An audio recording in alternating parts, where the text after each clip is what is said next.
إن هذا القرآن يهدي للتي هي أقوم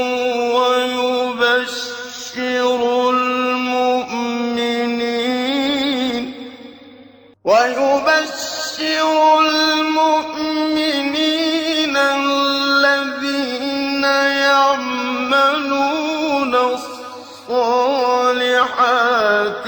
أن لهم أجرا كبيرا. بسم اللہ الرحمن الرحیم الحمد للہ رب العالمین وبہ نستعین وصلی اللہ وسلم علی سید الانبیاء والمرسلین وعلی آلہ واصحابہ اجمعین ومن تبعہم بإحسان الی یوم الدین اما بعد. سلسلہ تفسیر کی یہ 36ویں نشست ہے، یعنی سورۃ الحج کے اعتبار سے، اور اس نشست میں انشاءاللہ سورۃ الحج کی آیت نمبر 9 کا تتمہ اور آیت نمبر 10 کی بھی تفسیر ہوگی باذن اللہ تعالی. پچھلی نشست میں اللہ رب العالمین کا فرمان جو سورۃ الحج کی آیت کریمہ ہے کہ وَمِنَ النَّاسِ مَن يُجَادِلُ فِي اللَّهِ بِغَيْرِ عِلْمٍ وَلَا هُدًى وَلَا كِتَابٍ مُنِيرٍ ثَانِيَ عِطْفِهِ لِيُضِلَّ عَن سَبِيلِ اللَّهِ. یہاں تک کی تفسیر پچھلی نشستوں میں ہوئی ہے الحمدللہ. آج کی اس نشست میں جو سورۃ الحج کی آیت نمبر 9 ہے اس سے متعلق بھی کچھ باتیں ہوں گی. اللہ رب العالمین نے فرمایا لیضل عن سبیل اللہ، یعنی کچھ لوگ ایسے ہیں جو اللہ رب العالمین کی شریعت میں الجھن پیدا کرتے ہیں، بغیر علم کے، بغیر نظریاتی طور پر گفتگو کی،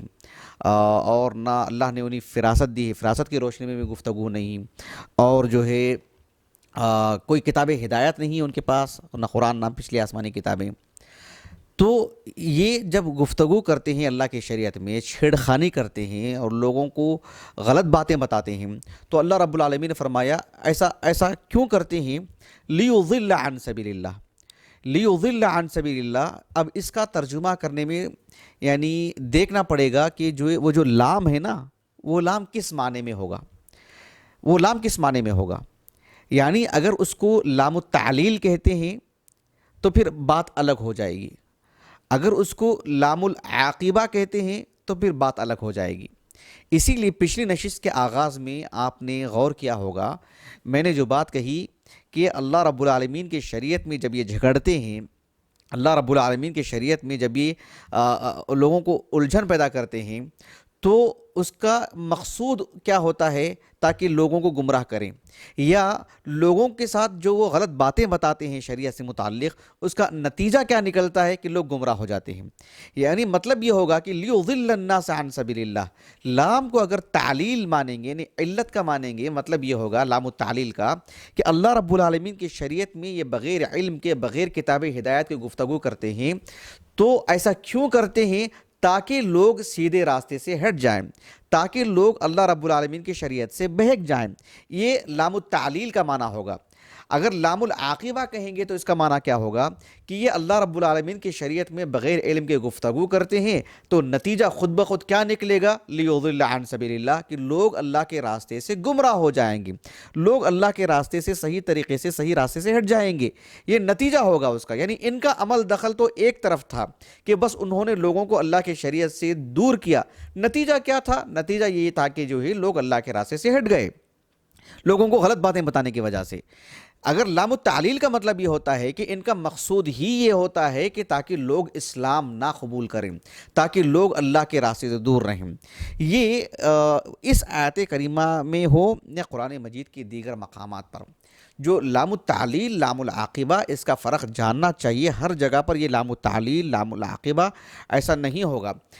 اب مثلا دیکھو، میں آپ کو ایک دو آیتیں بتاتا ہوں، یعنی استیعاب مقصود نہیں ہے، اور جو ہے احاطہ کروں، استقراء کر کے مطلب ساری آیتیں آپ کے سامنے بیان کر کے ایک نتیجہ نکالوں، وہ مقصود نہیں ہے. مجھے مقصود صرف ایک سمجھانا ہے، آپ کو یہ نقطہ واضح کرنا ہے. جیسے اللہ رب العالمین نے دیکھو سورۃ البقرہ میں وہ جو آیت کریمہ ہے نا، جس میں رمضان کے روزوں سے متعلق گفتگو کی گئی ہے۔ شہر رمضان الذی انزل فیہ القرآن ھدی للناس وبینات من الھدی والفرقان فمن شہد منکم الشہر فلیصم ومن کان مریضا او علی سفر فعدۃ من ایام اخر یرید اللہ بکم الیسر ولا یرید بکم العسر۔ اس کے بعد اللہ نے کیا فرمایا؟ وَلِتُكْمِلُوا الْعِدَّةَ وَلِتُكَبِّرُوا اللَّهَ عَلَى مَا هَدَاكُمْ وَلَعَلَّكُمْ تَشْكُرُونَ۔ وَلِتُكْمِلُوا الْعِدَّةَ، اس میں جو لام ہے، وَلِتُكَبِّرُوا اللَّهَ میں جو لام ہے اس کو کہتے ہیں لام التعلیل، یعنی اللہ سبحانہ وتعالیٰ نے ایک مسافر کو، ایک مریض کو اللہ نے کہا کہ رمضان کے میں روزے نہ رکھیں، وہ رمضان کے بعد اس کی گنتی پوری کر لیں۔ اللہ سبحانہ وتعالیٰ نے یسر کا معاملہ رکھا ہے شریعت میں، عسر کا نہیں۔ اللہ رب العالمین نے یہ تسہیل کیوں دی ہے، یہ آسانی کیوں دی ہے؟ تاکہ تم اس کی گنتی بعد میں پوری کر لو، اس کو مکمل کر لو بعد میں۔ تو وہ کیا ہے، لام کیا ہے؟ وہ لام التعلیل ہے، وَلِتُكَبِّرُوا اللَّهَ عَلَى مَا هَدَاكُمْ، یعنی اس بنیاد پر آپ ایسا کام کریں۔ گویا کہ لام التعلیل میں ایک مقصود ہوتا ہے، لام التعلیل میں ایک مطالبہ ہوتا ہے، لام التعلیل میں ایک ہدف دیا جاتا ہے، لام التعلیل میں مقصود یہ ہوتا ہے کہ جو ہے ایک ارادتاً ایک کام کیا جا رہا ہے۔ لام العاقبہ کا مطلب کیا ہوتا ہے وہ آگے بتاؤں گا۔ ایک اور مثال میں آپ کو دے دیتا ہوں۔ اللہ سبحانہ وتعالیٰ نے سورۃ المائدہ کے اواخر میں جو وَإِذَا سَمِعُوا 7واں جو پارہ ہے، اس کے آغاز میں دیکھو آپ، اللہ تعالیٰ نے کہا جعل اللہ الکعبۃ البیت الحرام قیاما للناس والشہر الحرام والہدی والقلائد۔ اس کے بعد اللہ نے کیا فرمایا؟ ذالک لتعلموا ان اللہ یعلم ما فی السماوات وما فی الارض وان اللہ بکل شیء علیم۔ ذالک لتعلموا، یعنی اللہ سبحانہ وتعالیٰ نے کعبۃ اللہ کی جو عظمت، اس کا مقام، اس سے متعلقات، اس شعائر کو جو بیان فرمایا ہے، لتعلموا، وہ لام العاقبہ نہیں ہے، وہ لام التعلیل ہے، یعنی یہ بتانے کے لیے کہ آپ ارادتاً آپ جو ہے اس کو جانیں، تاکہ آپ کی یہ علم یہ بات آئے، تاکہ آپ باشعور رہیں، آپ کے دل میں اس کی عظمت اور ہیبت رہے، یہ معنی ہے اس کا۔ اسی لیے اہل علم ہم دیکھتے ہیں مفسرین کو تفسیر کرتے وقت احادیث مبارکہ کے شرح کے دوران بھی کہ یعنی یہ لام التعلیل ہے کہ لام العاقبہ ہے، یہ بتاتے ہیں، اور جو ہے مطلب کہیں خطا ہو جاتی ہے کسی سے تو بتاتے ہیں کہ انہوں نے لام العاقبہ لیا ہے، وہ معنی نہیں ہو سکتا، اور یا جو ہے پڑھنے والوں کو تنبیہ کرتے ہیں کہ جو ہے آپ اس کو لام العاقبہ مت لیں، اس سے یہ معنی نکل جائے گا، غلط ہے، ایسا نہیں، ایسے ہی بتاتے ہیں۔ مثال کے طور پر آپ دیکھو شیخ ابن عثیمین رحمہ اللہ نے سورۃ البقرہ کی تفسیر کرتے ہوئے جو سیقول کا جو بالکل آغاز کا جو حصہ ہے، اللہ رب العالمین نے فرمایا وَكَذَلِكَ جَعَلْنَاكُمْ أُمَّةً وَسَطًا لِتَكُونُوا شُهَدَاءَ عَلَى النَّاسِ، لِتَكُونُوا میں جو کہا کہ یہ لام العاقبہ نہیں ہے، یہ لام التعلیل ہے، کہا ابن عثیمین رحمہ اللہ، یعنی گویا کہ آپ میں یہ شعور آنا ہے، گویا کہ ایک ہدف دیا جا رہا ہے، گویا کہ ارادتاً ایک کام کے بعد ایک کام کے لیے تیار کیا جا رہا ہے۔ جیسے بولتے ہیں نا، آپ کو یہ کرنا چاہیے تاکہ آپ سے یہ کام ہو، ایک ہوتا ہے جو ہے آپ ایک کام کرتے ہیں، نتیجہ ایک نکل جاتا ہے، تو وہ مقصود نہیں ہے لام التعلیل میں۔ لام التعلیل میں گویا کہ ایک مرادی معنی ہوتا ہے، ایک طے شدہ بات ہوتی ہے کہ یہ چیز ہو۔ اسی لیے ہم دیکھتے ہیں کہ شیخ حافظ ابن کثیر کو رحمہ اللہ اس آیت کریمہ کی تفسیر میں آپ نے کہا کہ لیضل الناس عن سبیل اللہ میں ابن کثیر رحمہ اللہ نے کہا کہ یہ لام العاقبہ ہے، کہ اللہ سبحانہ وتعالیٰ کی شریعت میں جدال کرنے کا نتیجہ یہ نکلتا ہے کہ لوگ اللہ کے راستے سے گمراہ ہو جاتے ہیں۔ ابن کثیر رحمہ اللہ نے کہا کہ بعض اہل علم نے، یعنی اس کا احتمال ہے کہ یہ لام التعلیل بھی ہو۔ مقصود کیا ہے؟ یعنی یہ ایک پلان کے تحت، ایک تدبیر کے تحت ایک کوشش یہ کرتے ہیں کہ اللہ کی شریعت میں جدال اس لیے کریں تاکہ لوگوں کو اللہ کے راستے سے دور رکھیں، تاکہ اللہ کے شریعت سے دور رکھیں، یعنی یہ بھی ان کا مستقل ایک مقصود ہوتا ہے۔ یہ الجھن پیدا کرنا ہی نہیں، الجھن پیدا کرنے کا مقصود، یعنی جدال کا مقصود کیا ہے، مجادلہ کا مقصود کیا ہے، تاکہ لیضل الناس عن سبیل اللہ، یہ ابن کثیر رحمہ اللہ نے کہا۔ تو لام العاقبہ میں کیا ہوتا ہے کہ ایک نتیجہ نکل جاتا ہے،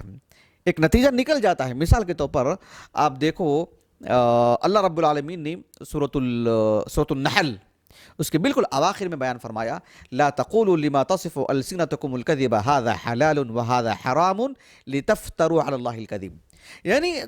تمہاری زبانوں کو اس بات سے متصف مت کرو کہ جو ہے یہ حلال، یعنی اللہ کی شریعت میں بغیر علم کے یہ حلال یہ حرام ایسا مت کہو، اس کا نتیجہ کیا نکلے گا؟ لتفتروا علی اللہ الکذب، آپ اللہ سبحانہ و تعالیٰ کی ذات پر یعنی افطرا سے کام لیں گے آپ، بہتان باندھیں گے، کیا کہتے ہیں، جھوٹ باندھیں گے رب العالمین کے نام پر، جھوٹ بول دیں گے آپ لوگوں کو، ایک جھوٹ بنا کر کے اللہ کی طرف منسوب کر دیں گے آپ، اس جریمہ اس جرم کے مرتکب ہو جائیں گے آپ، نسأل اللہ السلامہ۔ یعنی مطلب اگر آپ اللہ کی شریعت میں بغیر علم کے گفتگو کریں گے تو نتیجہ کیا ہوگا؟ لِتَفْتَرُوا عَلَى اللَّهِ الْكَذِبَ۔ یہ کیا کیسے نکالا ہم نے نتیجہ؟ یہ کیسے کہا ہم نے کہ نتیجہ کیا نکلے گا اس کا؟ وہ لام جو ہے نا، لام العاقبہ، یعنی آپ اسی نتیجے پہ جا کے پہنچیں گے۔ اللہ رب العالمین نے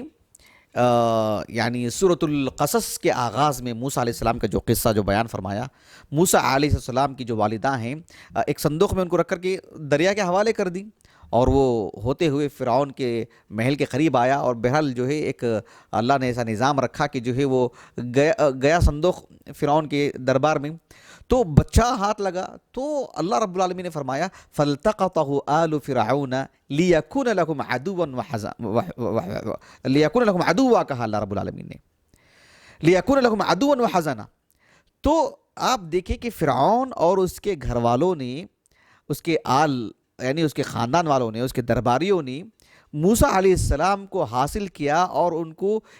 بچہ بنا لیا ان کو، اور ان کو اپنی اولاد تسلیم کر لیا۔ تو قرآن نے کیا کہا؟ لِيَكُونَ لَهُمْ عَدُوًّا، تاکہ وہ اس کے دشمن بن جائیں۔ وہ کیا لام تعلیل کے لیے ہے کیا؟ لیکن مطلب بچہ اس لیے اس نے سارے بچوں کو قتل کر کے اس بچے کو اس لیے اس نے محفوظ رکھا تاکہ وہ بچہ دشمن بن جائے ان کے لیے؟ لام تعلیل کا ہو تو نہیں، وہ لام العاقبہ نہیں، نتیجہ یہ نکلا کہ بچہ جو ہے ان کے مخالف نظر آیا، بچہ ان کے مد مقابل کھڑا نظر آیا، وہ لام التعلیل لام العاقبہ ہے۔ اس طرح کی مثالیں قرآن مجید میں بہت ہیں، آپ پڑھتے جائیں گے تو تفاسیر میں یہ نقطہ ملے گا آپ کو۔ قاضی ابن عطیہ رحمہ اللہ نے وہ جو سورۃ الاعراف کی جو آیت کریمہ ہے نا، اللہ رب العالمین نے فرمایا وَلَقَدْ ذَرَأْنَا لِجَهَنَّمَ كَثِيرًا مِنَ الْجِنِّ وَالْإِنسِ وَلَقَدْ ذَرَأْنَا خَلَقْنَا وَلَقَدْ ذَرَأْنَا لِجَهَنَّمَ، جہنم پر جو لام ہے، ابن عطیہ رحمہ اللہ نے کہا کہ وہ لام جو ہے یعنی کہا کہ وہ اس کے لیے نہیں ہو سکتا، یعنی کہ کیا کہتے ہیں اس کو، وہ عاقبت کے لیے نہیں ہو سکتا، ایسا کہا انہوں نے۔ یعنی بڑی بڑی ایمان افروز بات کہا کہ اللہ سبحانہ و تعالیٰ نے کسی کو پیدا کیا اور جہنم میں ڈال دیا، مطلب یہ ہوا کہ انسان کا کوئی عمل دخل نہیں ہے، انسان کی کوئی کرتوت نہیں ہے۔ ایسا نہیں ہے کہ جو ہے ابو جہل کو اللہ نے پیدا کیا اور جو ہے اس کا کوئی دوش نہیں، کوئی جرم نہیں، اور اس کو جہنم میں ڈال دیا اللہ تعالیٰ نے، ایسا نہیں، اس کے تو اپنے اعمال ہیں نا، اس کے اپنے کرتوت ہیں نا۔ تو لام کو جہاں کہا کہ وہ اس کو جن اہل علم نے کہا کہ لام العاقبہ ہے، ان کی تختی کی ابن عطیہ نے رحمہ اللہ۔ میں نے بس آپ کی گرہ کھولنا چاہا اور آپ کو جو ہے ایک رہنمائی کرنا چاہا قرآن مجید میں جب آپ پڑھتے ہیں، اور خاص کر جو طلبہ کی میں بات کر رہا ہوں کہ وہ اس معاملے میں شعور سے پڑھیں اور جانیں کہ جو ہے یہ لام العاقبہ ہے کہ لام التعلیل ہے۔ مترجمین تو اس کا خیال کر دیتے ہیں، لیکن جو ہے وضاحت بھی ہو جانی چاہیے کہ یہ کیا ہے۔ وہ ظاہر بات ہے ترجمہ میں تو نہیں کیا جا سکتا وہ، اور اردو تفاسیر میں چونکہ عامت الناس کے لیے لکھی جاتی ہیں تو اتنی تفصیلات نہیں آتی ہیں، لیکن ایک طالب علم کے لیے میں کہہ رہا ہوں کہ وہ اس کو جانے، وہ اس کی کھوج میں رہے، وہ اس سے واقف ہونے کی کوشش کرے تاکہ جو ہے وہ بتا سکے لوگوں کو۔ آگے کی بات ہے، اللہ رب العالمین نے فرمایا لِيُضِلَّ النَّاسَ عَن سَبِيلِ اللَّهِ، تو اللہ نے کہا کہ لَهُ فِي الدُّنْيَا خِزْيٌ، یعنی لہو سے مراد لہم، یعنی اس طرح کے لوگوں کے لیے، جو بھی اس طرح کے لوگ ہوتے ہیں، لَهُ فِي الدُّنْيَا خِزْيٌ، یعنی آخرت میں تو عذاب ہے ہی ان کے لیے، دنیا میں بھی ان کے لیے عذاب ہوگا۔ جب یہ آیت کریمہ نازل ہوئی تو اللہ رب العالمین نے لہو فی الدنیا خزی کہا نا، جب یہ آیت کریمہ نازل ہوئی، کیونکہ صورت مختلف ہے، یعنی اس سورہ میں مکی آیات بھی ہیں، مدنی آیات بھی ہیں، مختلف سورہ ہے، لیکن بیشتر آیات تو مکی ہیں۔ اللہ کے رسول ہجرت کرنے سے پہلے جو آیت کریمہ نازل ہوئی اور بالکل آغاز میں نازل ہوئی،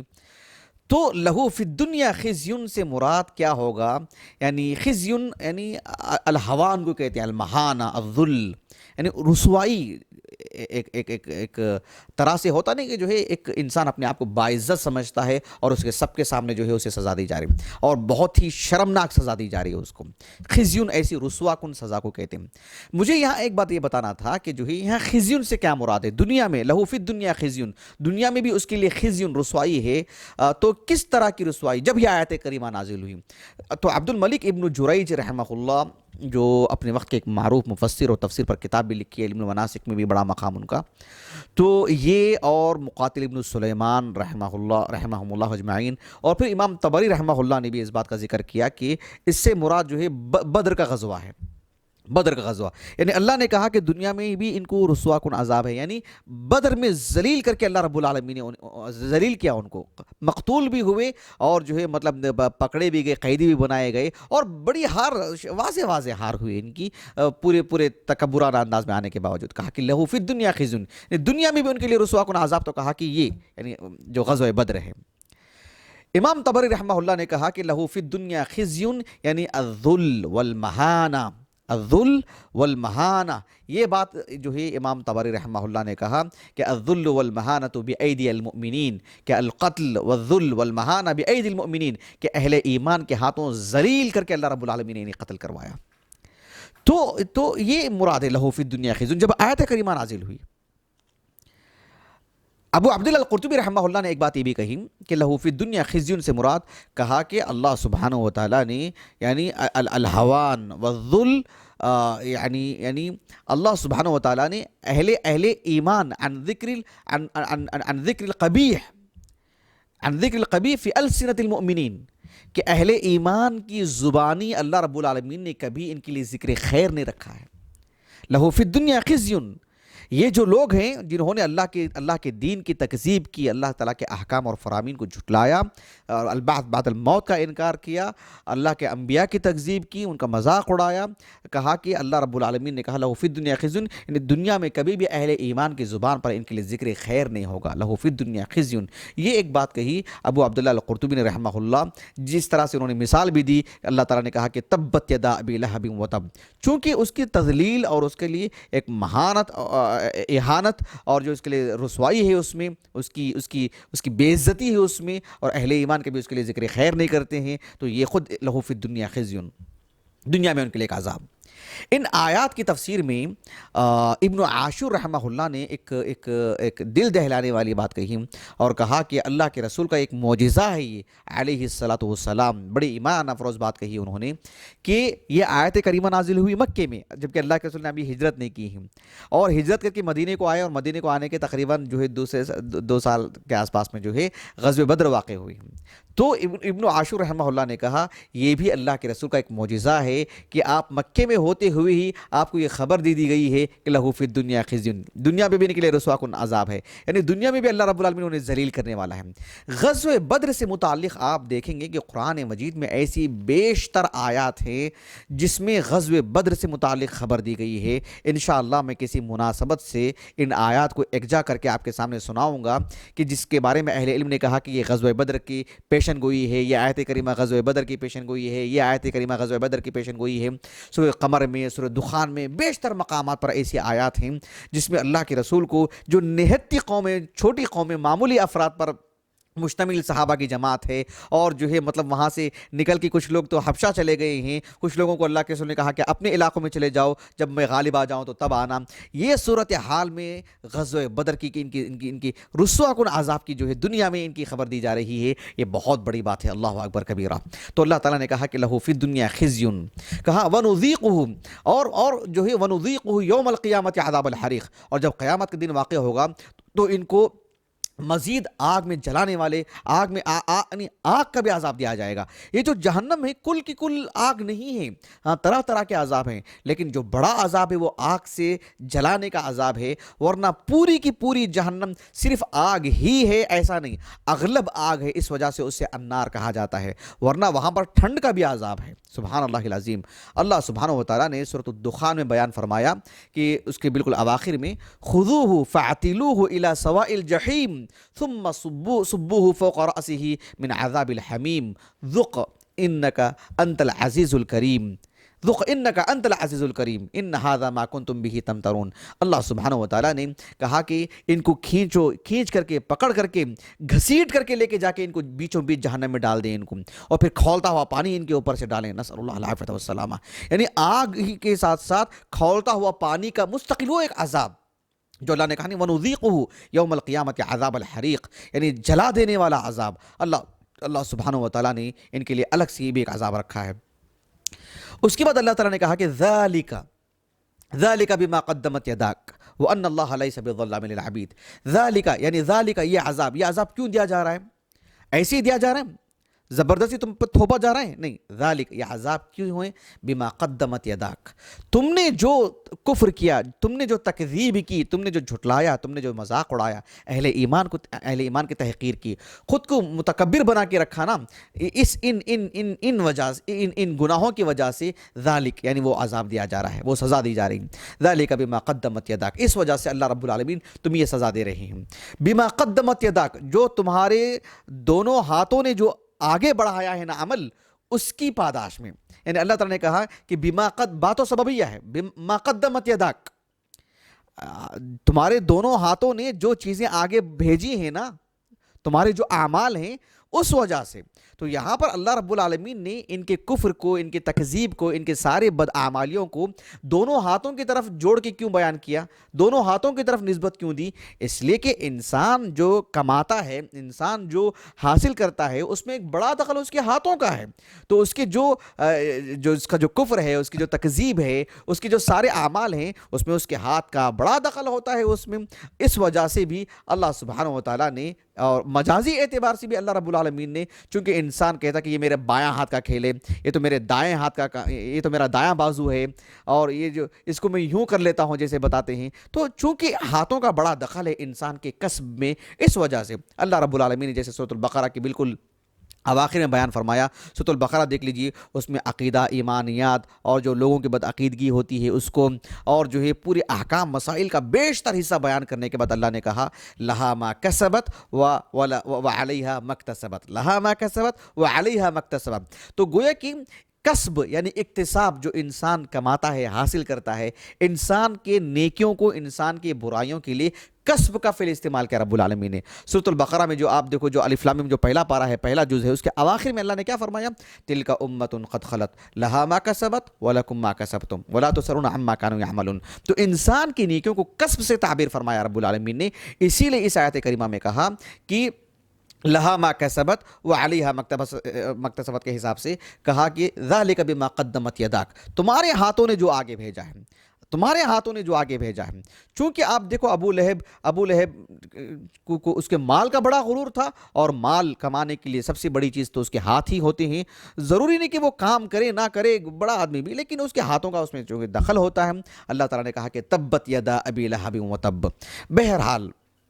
یہ کچھ آیات تھیں۔